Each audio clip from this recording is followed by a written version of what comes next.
You're listening to the Childfree Wealth Podcast. We're your hosts, Bri and Dr. J, certified financial planner. Here we discuss life and finances as it relates to being child-free. This podcast is for educational and entertainment purposes only. Please consult your advisor before implementing any ideas heard on this podcast. Hey, welcome back to the Childfree Wealth Podcast, and we are back in our monthly book club. Bri and I have been reading random books, and I pick them or she picks them. I don't know. This one I picked. We're actually going to talk about the book Think and Grow Rich. This is an old one, almost 100 years old. 1937 was the original book.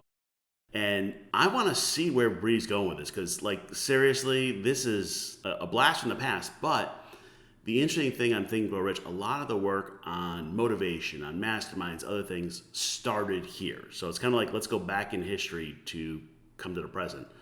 So, Bri, what'd you think? Well, I was kind of over this book within 3 chapters. At one point in my life was in a very rah-rah, woohoo phase of self-help. I am past that phase in my life, and I felt like everything in the book was, all of the books I've read today that are newer are just sections of that book. So I'm I've heard all this stuff already. There are some good parts, but there are other parts where I was just over it. And I don't blame you. So here's the whole point where I was trying to get to, which is people think a lot of motivation, self-help, all that. There's new gurus. It's not new. Seriously. And just to give you all a little bit of context, Napoleon Hill was actually writing for his college newspaper, effectively, and went out to interview Andrew Carnegie, which was the richest man in the world at the time. And Andrew Carnegie did this whole interview. At the end, he said, yep, like where you're going, essentially. I want to encourage you to keep researching this. I want you to find out why people are rich and grow and all that. But I'm not going to pay you to do it. I'm just going to give you introductory letters. And actually, interestingly enough, Andrew Carnegie, even though he's the richest man, besides some basic, expenses, never paid for Napoleon Hill to do this. But he goes out and interviews these weird people Ford and Edison and other people that now we're wait a minute, who, what, where? Rockefeller and other, and there's this part in there. He talks about going to this guy Ford and going to this horseless carriage and going underneath. He's coming out in oil and what the heck is this person doing? And now, of course, it's a different world. But the interesting thing is, to me, and I understand why you're over it, but is that the motivation, the mindset stuff is still true 100 years later. Mm-hmm. Will you at least give me that one, Bri? Yeah, I was really excited to read this book, and it's actually been on my to-be-read list for a while. But when I started reading it, I was I have read all of this before in books that have been published now, and I'm just don't want to listen to hear it again. Yes, it is true, but I don't need to listen to it a second time. That's fair. I actually encouraged Bri, but I don't know what you ended up with. I actually, when I first read the book, I actually heard it on cassettes. Those things still existed. I'm aging myself. But literally there's a recording of Napoleon Hill in his own voice, and he's got this old-timey drawl, and it was just kind of interesting. But I think the hard part is, the concepts of, what does it mean to be rich? What does it mean in life? All of that he was talking about 100 years ago. Who's your favorite current self-help book that's really, based off of Napoleon Hill, if we're going to go that way? They all annoy the hell out of me, honestly. It's okay. Yeah. But all right, so give me somebody current, let's do a generational run here. All right, who's talking about the same thing, but just really rehashing what Napoleon Hill did? Okay. There's a lot of them, Tony Robbins, Mel Robbins, Rachel and Dave Hollis. Those are the 4 that I can think of off the top of my head. Those are the ones who are talking about a lot. I've read a lot of their stuff, heard a lot of it, and granted, some of them, did some pretty problematic things, and I'm I'm just sick of you now. I felt it was just their books in time. I think I would have rather read Think and Grow Rich first, and then I would have enjoyed it more. I did switch back and forth between reading it and then listening to it, and I don't know if I listened to it with Napoleon Hill reading it or not, but whoever was reading it kept saying Andrew Carnegie, and it was driving me nuts because he was talking about it so much. I'm please stop saying that. That's where I landed on this book. Okay, that's fair. And interestingly enough, if you've read Think and Grow Rich, the rest, you're like, it's just a different like paint on the topic or a different person talking about it. Let me ask you a couple questions though about this, because I had a aha of this one as I talked to you about reading this and sending it, saying, hey, this should be on your reading list. This is all old white men talking. Yeah. Definitely felt like there was a little bit of misogyny, or like, you need a man or a man needs a woman. And I'm like, no, I don't. Thank you. Absolutely not. Not interested. This is the old time life plan, the life structure, whatever you want to call it. And it's interesting because, let's be real, in 1937, the rich people were all white men. Then that's who he set out to interview. Interestingly enough, as you kind of run through Napoleon Hill's history, he actually ends up working for a whole bunch of presidents and advising them and all that on basic concepts. I'm just wondering, and let you kind of weigh in on that. All right, the source is all old white men. Is it still valuable to non-old white men? I think people have different life perspectives.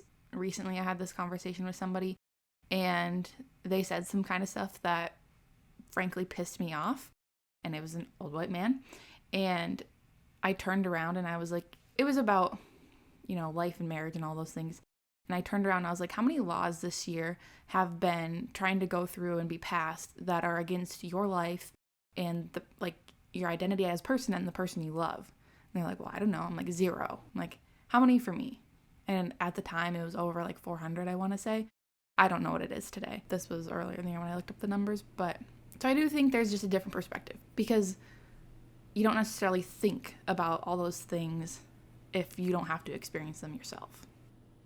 That's fair. So, okay, is this book no good to anybody but old white men?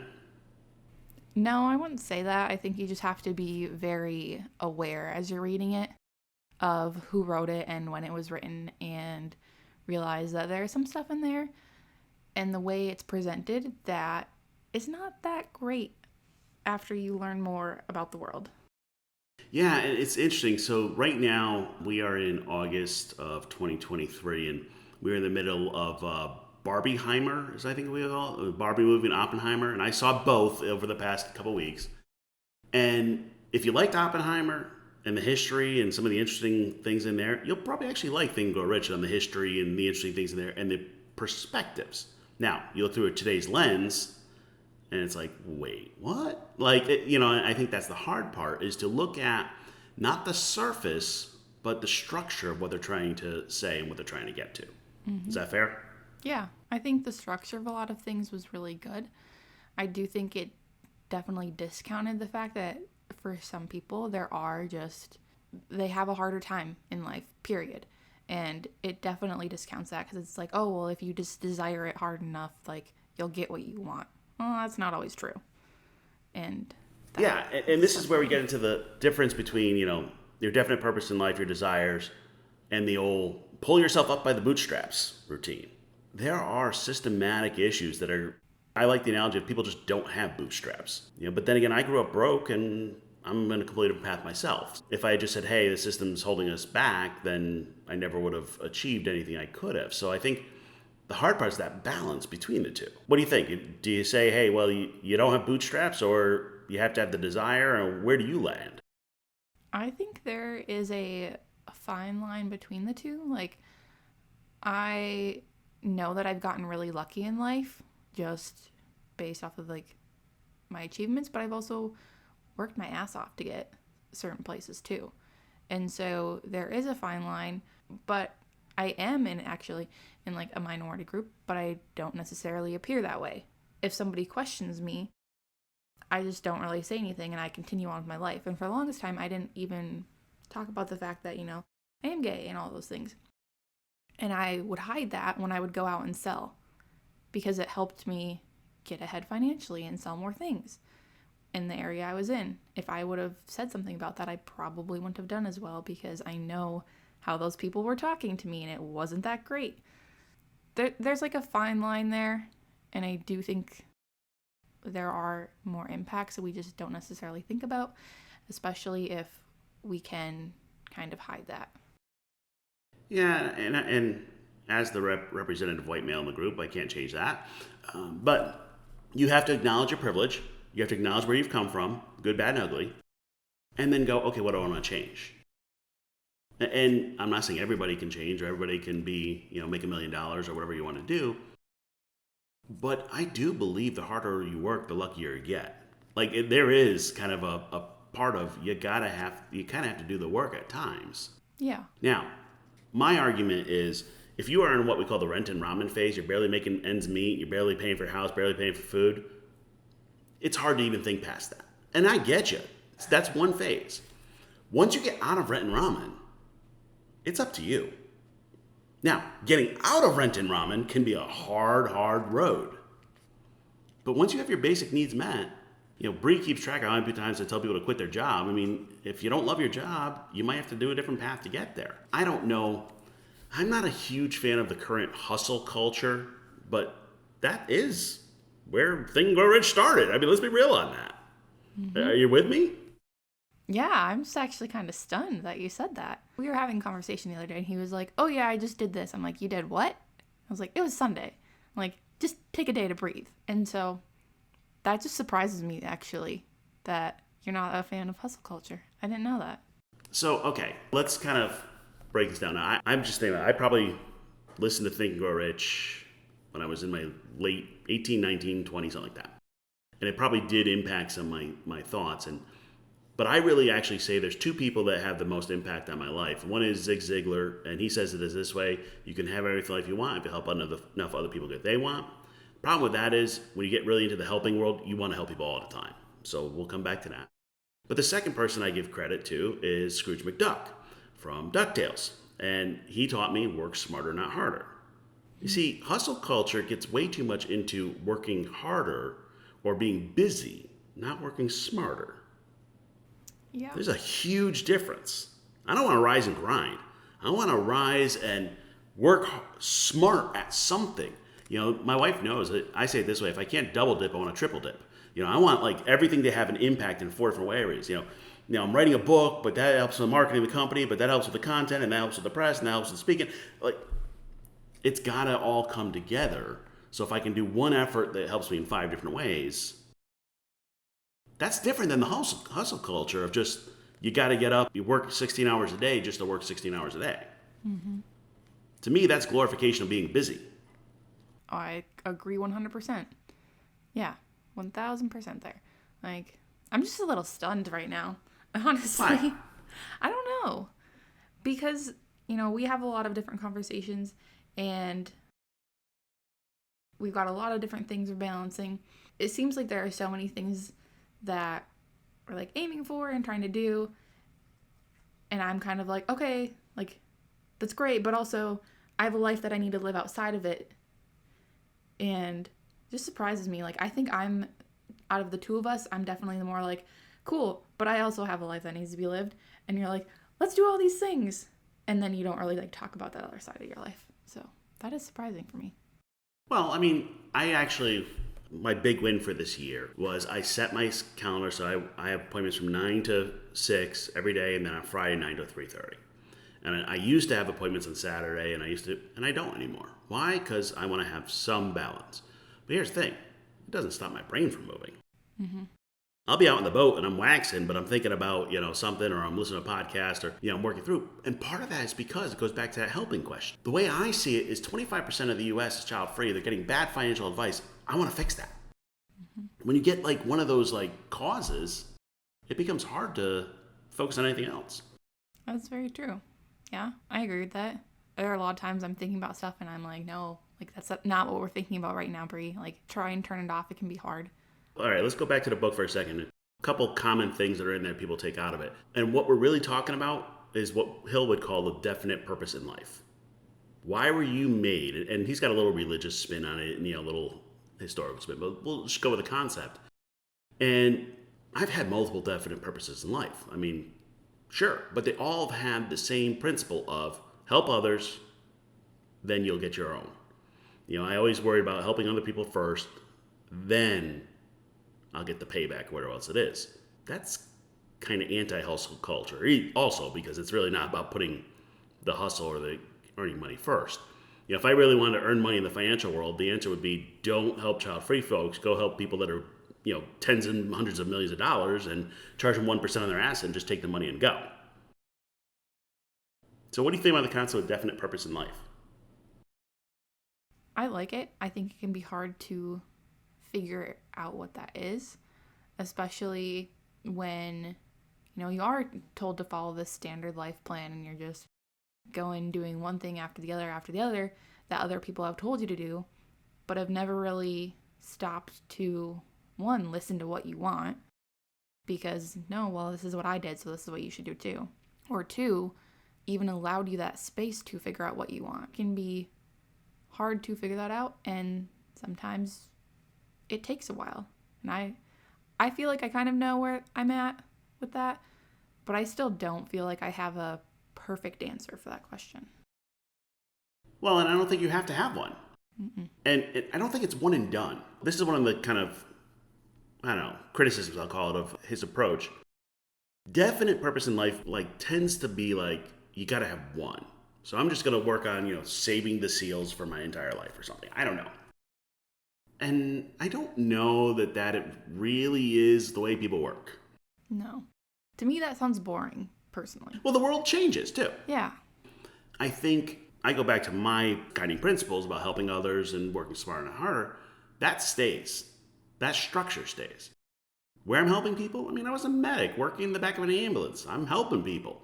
Guess what? You can't do that forever because your back is going to explode. It just kind of is what it is. Now I'm doing financial stuff, helping people.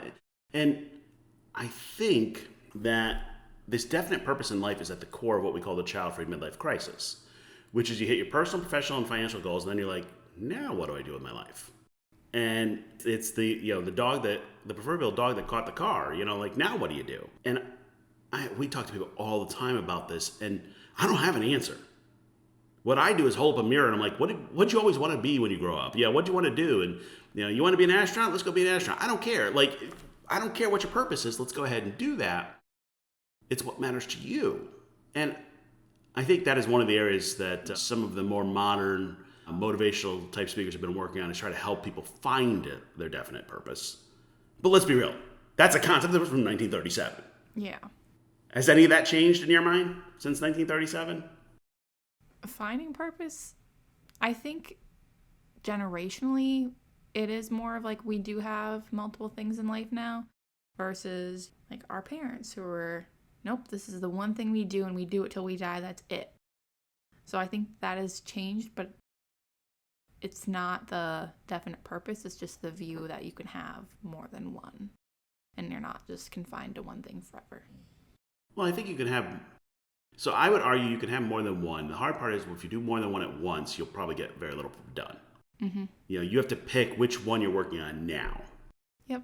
And that's hard because you're like, well, I want to do these three things. I'm like, cool, which one first? You're like, no, I want to do all three. I'm like, no, we're going to do one, then we're going to do the other, and that is hard. I have problems with it all myself. So everything I do has to connect to the same purpose. I can do some spin-offs or different things, but it all has to connect to the purpose in order to move it forward. Does that make sense? Yeah, I agree with that. I think that we have plenty of conversations, like you said, of prioritizing the things you want, because I do firmly believe you can have everything, you just can't have everything at the same time. Figuring out what you want to do first and second or third, different things like that is important, because you've talked about if you could do anything, you'd go be a boat captain. And I love what I do now with finance, but at some point I probably won't do finance anymore and I'll do something else. I've already made a career change and you've already made a career change, and there's nothing wrong with that. How we express our definite purpose definitely changes, and I agree with that. Another principle that's in the book in different words, but is the concept of a mastermind group, of surrounding yourself with people that are smarter than you to push you forward. What do you think about that, Bri?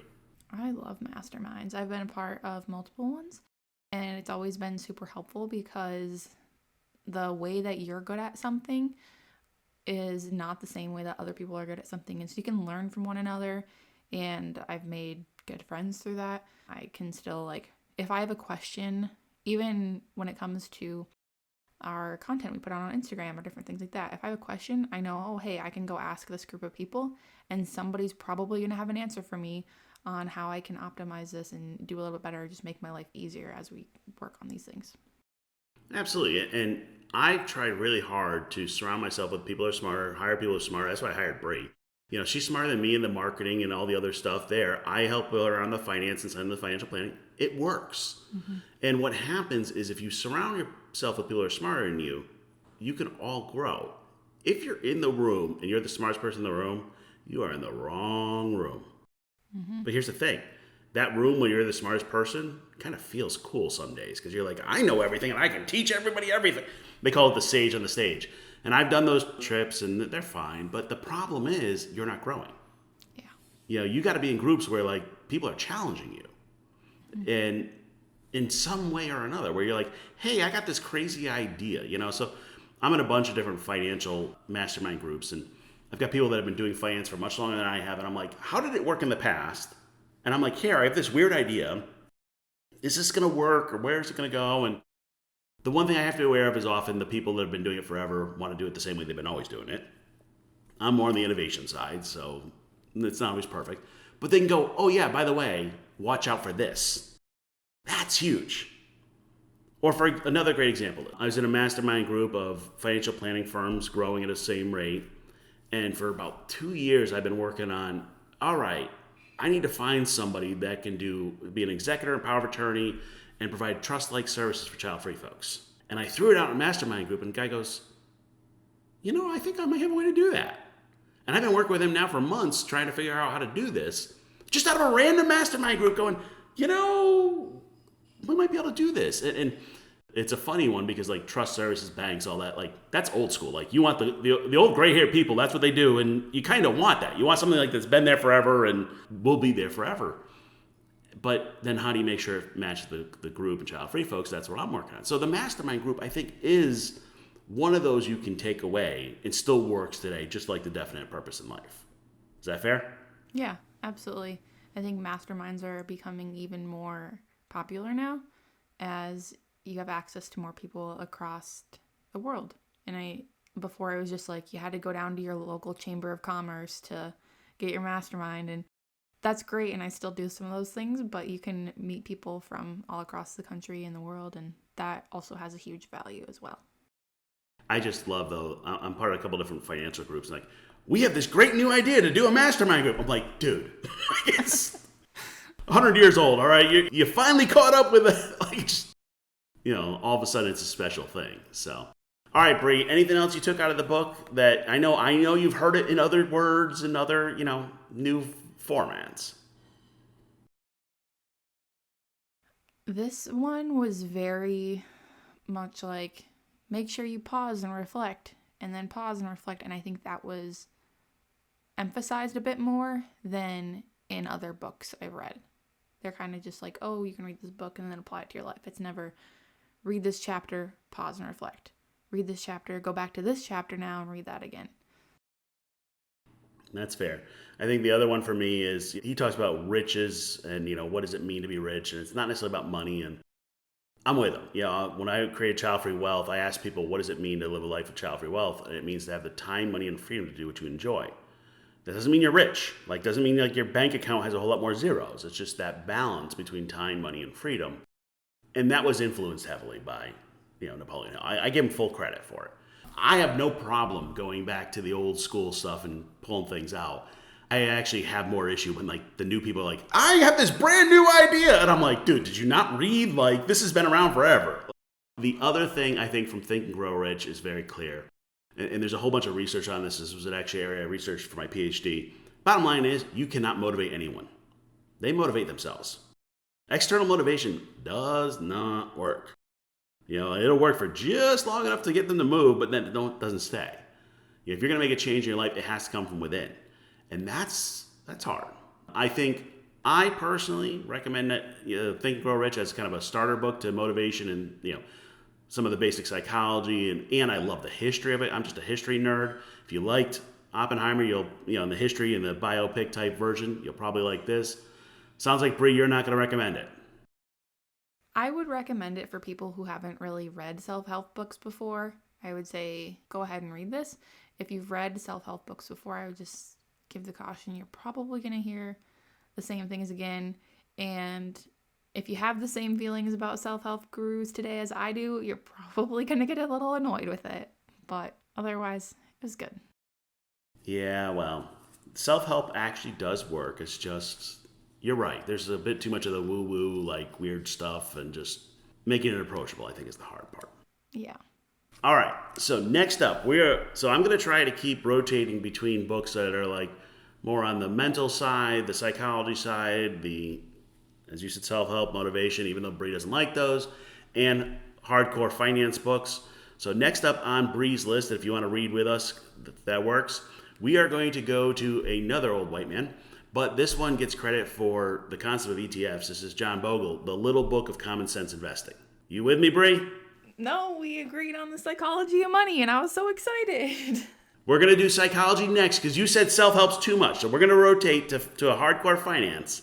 Then we'll go to psychology of money. It's going to be the one after. Man, I was ordering this book, and I was looking forward to it.